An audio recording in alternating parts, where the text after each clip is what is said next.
અમેરિકામાં અનેક રહસ્યમય ડ્રોન દેખાતા ખળભળાટ, ટ્રમ્પ બાઇડેન પર વિફર્યા. અમેરિકાના ન્યૂજર્સીમાં મોડી રાત્રે આકાશમાં રહસ્યમય ડ્રોન દેખાતા હોબાળો થઈ ગયો હતો. ડ્રોન દેખાતા આખા અમેરિકામાં હલચલ થઈ ગઈ હતી. સેંકડો રહસ્યમય ડ્રોન દેખાયા બાદ લોકોએ તેની સામે કડક કાર્યવાહીની માંગ કરી છે. બાદમાં ન્યૂયોર્ક, પેન્સિલ્વેનિયા અને મેરીલેન્ડમાં પણ ડ્રોન દેખાયાની ખબર સામે આવી. ત્યારબાદ ખુદ નવનિયુક્ત ડોનાલ્ડ ટ્રમ્પે સોશિયલ મીડિયા પર પોસ્ટ કરી છે. રહસ્યમય ડ્રોન દેખાતા ઘણા લોકોના મનમાં અનેક સવાલ ઉભા થયા છે. રહસ્યમય ડ્રોનને લઈને ડોનાલ્ડ ટ્રમ્પે તો સીધું બાઇડેન સરકાર પર જ નિશાન સાધ્યો હતો. સોશિયલ મીડિયા સાઉથ ટ્રુથ પર પોસ્ટ કરી તેઓએ પોસ્ટ કરતા લખ્યું, આખા દેશમાં રહસ્યમય ડ્રોન દેખાવાની ખબર શું આ ખરેખર આપણી સરકારની જાણકારી વિના થઈ શકે છે? મને નથી લાગતું. લોકોને અત્યારે જ જણાવો, નહીતર અત્યારે જ તેને પાડી દો. જો કે વ્હાઇટ હાઉસની તરફથી પણ આકાશમાં ઉડી રહેલા રહસ્યમય ડ્રોનને લઈને વ્હાઇટ હાઉસની વધતી ચિંતાઓ છતાં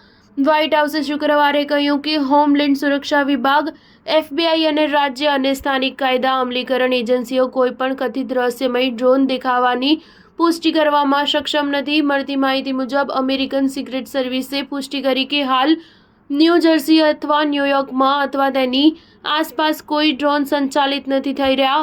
ન્યૂયોર્કના ગવર્નર કૈથી હોચુલે પોતાના એક્સ પર પોસ્ટ કરીને કહ્યું કે તેમને જાણ છે કે ન્યૂયોર્કના લોકોએ આ અઠવાડિયે ડ્રોન જોયા છે. હાલ આ વાતના કોઈ પુરાવા નથી કે ડ્રોન સાર્વજનિક સુરક્ષા અથવા રાષ્ટ્રીય સુરક્ષા માટે જોખમ ઊભું કરે છે. આ નિવેદન એવા સમયે સામે આવ્યું છે કે જ્યારે ન્યૂ જર્સીમાં 10થી પણ વધારે ડ્રોન કેમેરા કેદ થયા છે અને સુરક્ષા તેમજ પ્રાઇવસીને લઈને ચિંતાઓ સતત વધી રહી છે. ડ્રોન દેખાવાની જાણકારી આપનાર વરિષ્ઠ અધિકારીએ જણાવ્યું કે રાત્રે ફક્ત ન્યૂ જર્સીમાં જ 79 ડ્રોન જોવા મળ્યા હતા. સ્ટાર ન્યૂઝ 7 હંમેશા સચ્ચાઈની સાથે.